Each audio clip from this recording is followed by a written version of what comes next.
टाटा बिरला वो नाम है जिनके बारे में सुनते हुए हम बड़े हुए हैं। आज टाटा समूह भारत के सबसे बड़े औद्योगिक घरानों में से एक है। नमक से लेकर चाय तक, कारों ट्रकों से लेकर सॉफ्टवेयर तक, ऐसा कोई क्षेत्र नहीं जिसमें टाटा समूह की हिस्सेदारी ना हो। टाटा समूह अपने केंद्रीय मूल्य के लिए भी जाना जाता है। टाटा समूह का विचार कहता है कि कारोबारी साम्राज्य की बुनियाद मुनाफे से इतर समाज की भलाई होगी, और टाटा ने अपनी इस बात को बहुत से मौक़ों पर साबित भी किया है। कोरोना पैंडेमिक के समय में सबसे पहले टाटा ग्रुप ने 1500 करोड़ रुपए की मदद की पेशकश करके एक नया उदाहरण स्थापित किया था, जिसके बाद भारत के कुछ बड़े बड़े धन्नाढ़ भी सामने आए। हालांकि उनका सहयोग दुनिया के सबसे अमीर लोगों की सूची में पहुंचने के बाद भी टाटा से कम ही रहा। लेकिन क्या आप जानते हैं कि टाटा ग्रुप की स्थापना जमशेदजी टाटा ने की थी। भारत की औद्योगिक तरक्की में जमशेदजी का योगदान कभी नहीं भुलाया जा सकता। जमशेदजी नुसीरवान टाटा का जन्म दक्षिणी गुजरात के नवसारी नाम की जगह पर एक पारसी परिवार में 3 मार्च 1839 को हुआ था। जमशेदजी के पिता का नाम नुसीरवान जी और माता का नाम जीवनबाई था। उनके पिता एक व्यवसायी थे और जब जमशेदजी 14 वर्ष के थे तो वो अपने पिता के साथ बम्बई आ गए थे। वो उसी समय से अपने पिता के साथ उनके व्यवसाय में हाथ बटाने लगे थे। साथ ही वो अपनी पढ़ाई भी जारी रखे हुए थे। उन्होंने मुंबई के एल्फिंस्टन कॉलेज से 1858 में स्नातक स्तर की डिग्री हासिल कर ली थी। इसके बाद वो पूरी तरह से अपने पिता के साथ उनके व्यवसाय में लग गए थे। उस समय भारत पर अंग्रेज़ों का शासन था। 1857 की क्रांति के बाद देश का माहौल ज़्यादा अच्छा नहीं था। ऐसे में ब्रिटिश इंडिया में किसी भारतीय के द्वारा अपने व्यवसाय को बढ़ाना और ऊंचे स्तर तक ले जाना एक बहुत बड़ा चैलेंज ही था। फिर भी जमशेदजी टाटा को यकीन था कि वो ये कर सकते हैं। उनके पिता ने उनकी पढ़ाई पूरी होने पर उन्हें हांगकांग भेज दिया। यहाँ पर उन्होंने जमशेदजी और अर्देशर नाम की एक फर्म बनाई थी और इसी के माध्यम से वो चीन में कपास का निर्यात करने लगे। इस समय में कपास की मांग पूरी दुनिया में तेजी से बढ़ रही थी और ये किसी सट्टे की तरह से हो गई थी जिसमें हर व्यापारी अपनी किस्मत आजमाना चाहता था। लंदन इसका बहुत बड़ा बाजार था, इसीलिए जमशेदजी के पिता ने उन्हें इंग्लैंड भेज दिया। इंग्लैंड में रहते हुए उन्होंने बहुत सा समय कपास बेचने में लगाया और फिर वो जूट मिल के मालिक बन गए। इसके अलावा उन्होंने यूरोप के दूसरे कुछ देशों और अमेरिका की यात्राएं भी की और व्यापार के बारे में ज़्यादा जानकारी हासिल की। इन यात्राओं से उन्होंने बहुत कुछ सीखा और उस कपड़ा उद्योग में ही दांव लगाया जिसमें ब्रिटिश कंपनियों का आधिपत्य था। जमशेदजी टाटा ने 29 साल की आयु तक अपने पिता के साथ उनका बिजनेस संभाला। इसके बाद उन्होंने 1868 में 21,000 रुपये की पूंजी के साथ अपना बिजनेस शुरू किया। सबसे पहले जमशेदजी टाटा ने एक दिवालिया तेल मिल को खरीद लिया। इस खाली पड़ी हुई मिल को उन्होंने कॉटन मिल में तब्दील कर दिया। अपनी सबसे पहली इस मिल का नाम उन्होंने अलेक्जेंडर रखा। 2 साल तक उन्होंने इसी मिल को चलाया और इसके बाद इसे मुनाफे के साथ बेच दिया। इस सौदे से प्राप्त धन से उन्होंने नागपुर में 1874 में एक कॉटन मिल की स्थापना की। हालांकि भारत में पहली कॉटन मिल कावसजी नानाभाई डावर ने बॉम्बे में लगाई थी। उस समय ज़्यादातर व्यापारी बॉम्बे या अहमदाबाद के आसपास मिल लगाना चाहते थे।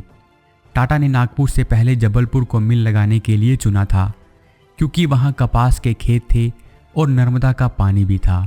लेकिन जबलपुर में जिस जगह मिल लगानी थी वहाँ एक साधु रहता था, जिसके भक्तों ने धमकी दे दी थी कि अगर साधु को विस्थापित किया गया तो दंगे हो सकते हैं। इसीलिए इस झगड़े से बचने के लिए नागपुर का चयन किया गया था। जमशेदजी टाटा सिस्टम को समझने वाले और सरकार का साथ देने वाले व्यक्ति थे। बिजनेस करते हुए उन्होंने ब्रिटिश सरकार के खिलाफ विद्रोही रवैया अपनाने की बजाय उन्हें अपने साथ लेकर चलने की रणनीति बनाई। जब महारानी विक्टोरिया को 1877 में हिंदुस्तान की रानी का खिताब दिया गया तो उन्होंने भी अपनी नागपुर में लगाई मिल का नाम एम्प्रेस मिल रख दिया। मजदूरों का रखते थे खास ध्यान। जमशेदजी टाटा सिर्फ अपनी तरक्की की ओर ही ध्यान नहीं देते थे, वो अपनी मिल में काम करने वाले श्रमिकों के कल्याण का भी बहुत ज़्यादा ध्यान रखते थे। उनकी सोच ये थी कि अगर राजनीतिक स्वतंत्रता हासिल करनी है तो पहले आर्थिक स्वतंत्रता हासिल करनी होगी। उनके संबंध उस वक्त के बड़े क्रांतिकारी नेताओं से भी थे, जिनमें दादा भाई नौरोजी और फिरोज शाह मेहता प्रमुख थे। लेकिन उस समय फैक्ट्रीज में किसी प्रकार का वर्क कल्चर नहीं था। फैक्ट्रीज में मजदूरों की गैर हाजिरी 20% तक होती थी। कम हाजिरी की समस्या से निजात पाने और मजदूरों की फैक्ट्रीज में काम के प्रति रुझान को बढ़ाने के लिए टाटा ने उस समय मजदूरों को बहुत सी सुविधाएं देनी शुरू कर दी। उन्होंने मजदूरों के अच्छे भविष्य के लिए प्रोविडेंट फंड, दुर्घटना बीमा और पेंशन फंड की स्थापना की। मिलों में पहली बार एयर वेंटिलेशन सिस्टम स्थापित करके स्वच्छ वर्किंग एनवायरनमेंट भी मजदूरों को दिया गया। टाटा मानते थे कि अगर उनके यहाँ काम करने वाले मजदूर स्वस्थ और खुश होंगे तो उन्हें भी जल्दी तरक्की मिलेगी। उन्होंने कुछ ऐसे सुधार किए जो इंग्लैंड में फैक्ट्रीज एक्ट के तहत लागू होने से पहले हिंदुस्तान में लागू हो गए थे। जमशेदजी ने अपने कर्मचारियों के रहने के लिए आवास, डिस्पेंसरी जैसी सुविधाएं काम करने वाली जगह पर ही मुहैया करवाई। यही नहीं, बेहतर काम करने वाले कर्मचारियों को इनाम के रूप में सोने चांदी की घड़ियां, मेडल्स और कपड़े भी बांटे जाने लगे। साथ ही प्रबंधकों की अच्छी ट्रेनिंग की ओर भी टाटा ने खास ध्यान दिया। शिक्षा के क्षेत्र में योगदान।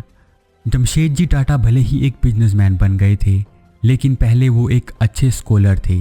उनकी सोच थी कि अगर हिंदुस्तान को तरक्की की राह पर आगे लेकर जाना है तो उच्च शिक्षा में भारतीयों की भागीदारी को बढ़ाना होगा। सिविल सर्विसेज का एग्ज़ाम उस समय इंग्लैंड में होता था और जमशेदजी ने अंग्रेज़ों को आग्रह किया था कि ये एग्ज़ाम भारत में भी होना चाहिए। उस समय इंडियन सिविल सर्विसेज में बहुत कम भारतीय सेलेक्ट हो पाते थे और 1914 तक कभी भी 7 से अधिक भारतीयों का परीक्षा में चयन नहीं हुआ था।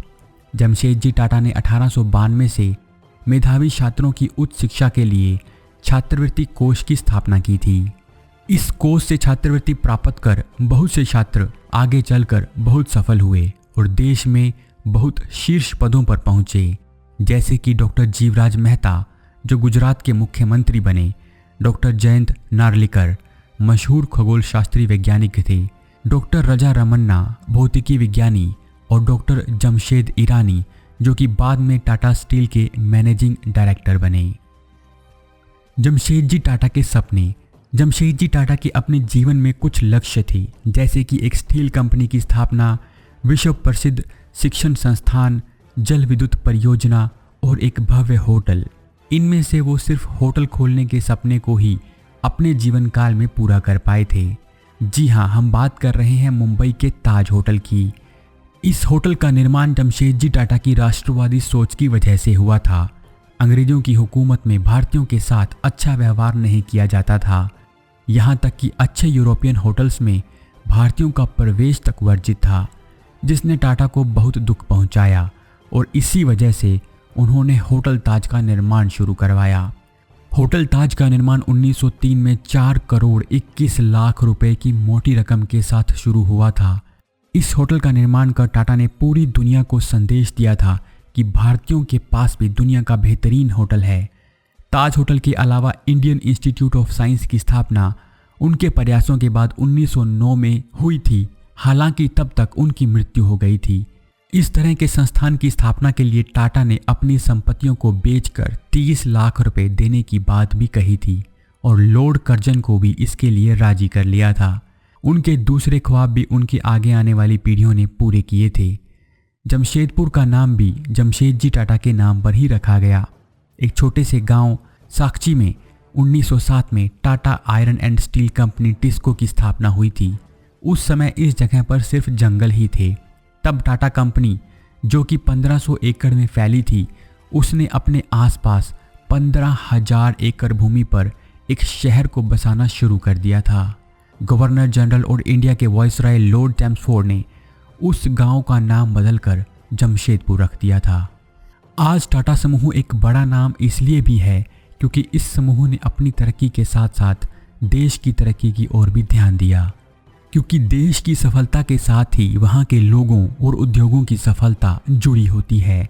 आपको जमशेदजी टाटा की ये कहानी कैसी लगी, आप हमें कमेंट करके ज़रूर बताइए और ऐसे ही वीडियोस के लिए आप हमारे चैनल को सब्सक्राइब कर लीजिए। धन्यवाद।